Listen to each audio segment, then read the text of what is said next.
In the time of Herod, it gets you right there. I really like this opening. It's very descriptive. And we could easily put in some more modern words, names for tyrants, couldn't we? So let's do it. In the time of Trump. He's not quite to Herod level, y'all. He's really not. On his way, but he's not a Herod. In the time of Netanyahu, well, in the time of Putin, check. In the time of Kim Jong-un, check. Herod would have fit in with these guys, perhaps Kim Jong-un the best, unhinged, all-powerful, violent, exploitative, all those things that you don't want in a human being, let alone the person who's in charge of absolutely all aspects of your life. To his credit, I guess, Herod was a genius with architecture, and he built fortresses in the side of a mountain, another one near the ocean, and he just built and built and built and built. And people were enslaved to create these structures, which you can visit some of them today if you go to the Holy Land. And the people under his rule, the people of Judea, like Zachariah and Elizabeth and Joseph, they all paid taxes to pay for Herod's thirst for creating monuments to himself. Zachariah probably was living with a lot of fear in his body and his spirit on a daily basis. The same was probably true for everyone he knew and came into contact with, because they were part of an ethnic, social, and religious minority that was systematically persecuted by Herod. And when our story was first being told and written down, everyone would have known exactly who Herod was and the trauma of living under his reign. In the time of Herod locates our story in the midst of a political and social oppression unlike anything I think we have ourselves experienced. That kind of fear is hard to understand for me.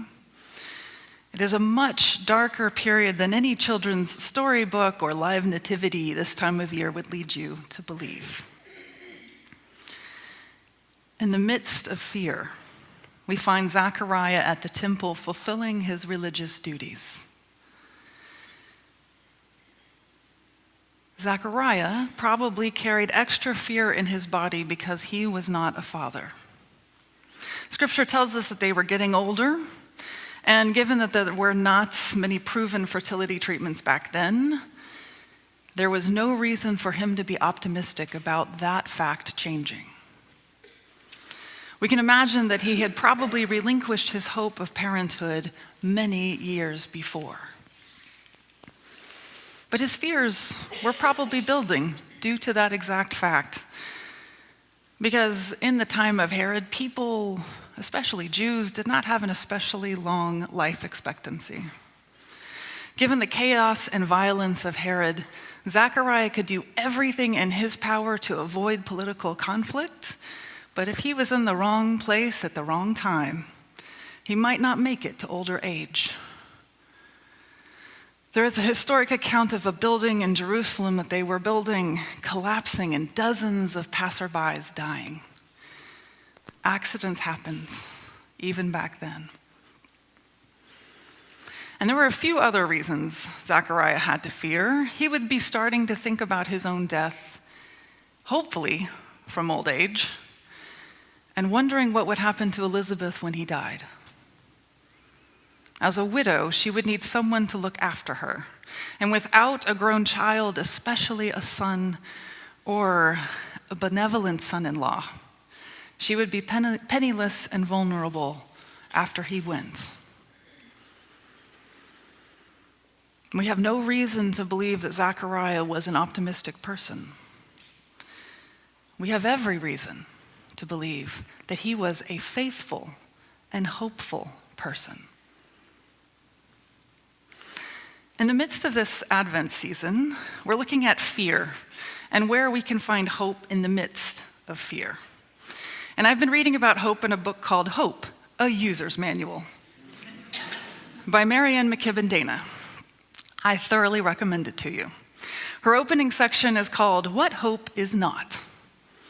And it pushed some of my buttons. So I'm going to push some of yours. I'm going to share the love. She outlines that hope is not optimism. It is not toxic positivity. It is not solace or future-proofing, among many other things that she says hope is not. To put it into context for today's scripture, for Zachariah, hope is not saying optimistically, just keep trying, it'll work out. Hope is not toxic positivity, such as offering a silver lining or a platitude, like at least you have each other, or everything will turn out all right in the end. That's not hope, right? So today I'd like to focus on hope as opposed to optimism. They are not the same. Optimism is a luxury for the privileged. When life has historically gone well for you and your people, you might lean on the assumption that life will continue to be good. The Jewish people are not known for optimism, am I right? Yeah. Privilege and wealth might buy you some optimism, but it cannot buy genuine hope. Rabbi Jonathan Sachs says, optimism is the belief that the world is changing for the better. Hope is the belief that together we can make the world better. Want to hear that one again? Optimism is the belief that the world is changing for the better. Hope is the belief that together we can make the world better. And in his fear, Zachariah turned not to optimism, God will make this all fine, but to hope and to faithfulness. He was faithful.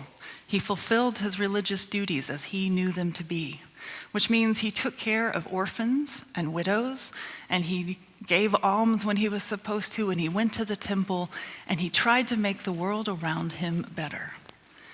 Oh, and Zachariah prayed. We know that having his prayers answered was not a normal or perhaps even expected thing for him. We know this because of the extreme shock and fear that he experiences when that angel visits. The word in Greek for his fear denotes physical shaking, agitation, and disruption. My man was quaking in his boots when his prayer was answered and that angel is in front of him. And if Zachariah expected to meet an angel every time he prayed, or if he'd met one even once before, wouldn't you imagine that his reaction would be slightly different, surprise or relief or excitement? But he is so afraid, he cannot stop his body from moving. It is a sign that this is probably not what he was expecting. Do not be afraid, says the angel, for your prayer has been heard. Our Advent materials offer us this retelling. In the time of fear, God heard a prayer and responded with presence. Now, I would wager a bet that most of us do not have such a dramatic response to our prayers either. Rather, we experience God how? In and through others, yes? I'll give you an example. My dad was in need of abdominal surgery a few years ago, some of you may recall, and I was afraid. Nobody wants their parents to have surgery, and when I talked to him about it, it became very clear that he was afraid. He was able to actually say that, and for my dad to acknowledge an emotion that's not joy is a really big thing, and that led to my fear going from here to there. It's like, dad's afraid, daughter is freaking out. And so I reached out to my brother, because I tend to get the news in the family first. And so I talked with him and I told him all I knew about the diagnosis and all I knew about the procedure and all I could think of in terms of how to get there and to be with our parents. And my brother is not a healthcare professional, so he could not field any of my concerns about the procedure. And he did not put my mind at ease because he could predict what would happen. And he did not try to find a silver lining to offer me some comfort. Instead, he heard me out, and then he told me about how scared he was too. We were vulnerable together. We listened to one another. We really heard each other out. And when I got off of that Zoom call, I felt so relieved. I had one more person to help me carry my burden, and we were facing this unknown together, which made me feel a lot less afraid and much less alone. So to use some religious God language, God heard my prayer, and God showed up when my brother, and as my brother showed up for me on that day. I'm not calling him an angel. I'm still the older sister. Let's be clear. Not trying to give him that much credit. I'm just saying we had a wonderful, heartfelt moment on that call. And I am so grateful for him, grateful to God for him. And with less fear and more space in my heart, I was able to go and to be with my parents and to be compassionate and to be really more kind and more grace-filled, not just to them, but to all of the people who were working in the hospital and who were doing all of those little things.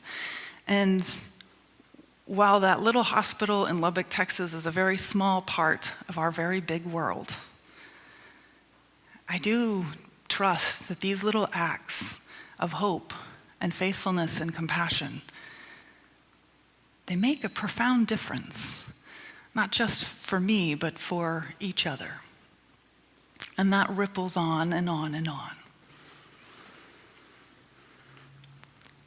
Today is our first Sunday of Advent. And as some of us may know, Advent is a season of waiting for God to come to earth and to make our world reflect God's ways and priorities. And each year we invite God to come again, to do a new thing with our lives. And it's easy sometimes to think that we are waiting for an angel to come down and shake us and wake us up and make the world great. Eden returns. But given how scary it was for Zachariah to have one moment with an angel, I'm not really sure how much I want that to come true. But also, we know that God's presence is always here. It is in you, and it is in me, and it is in and around all of us all of the time. And we can choose to do our best to be faithful and to pray and to be hope-filled people and to offer that, I hear you, you have been heard, we are listening to each other. And so as we wait, we say that we are not just hanging back, waiting for that angel or some big boom to happen. In Advent, we are actively pursuing God's ways now to be part of that great God reign to happen eventually. We are waiting for that tide to turn, but we are overwhelmed by God's presence right now, and we want to be part of it faithfully. Just like that angel was for Zachariah, just like my brother was for me, just like we are for each other. And so if Rabbi Sachs is correct, Hope is the belief that together we can make the world better. Then this season of Advent is full of hope. And God, who hears our prayers, delivers. So may we actively listen and hear each other and be part of God's reign right here on earth this Advent season. May it be so.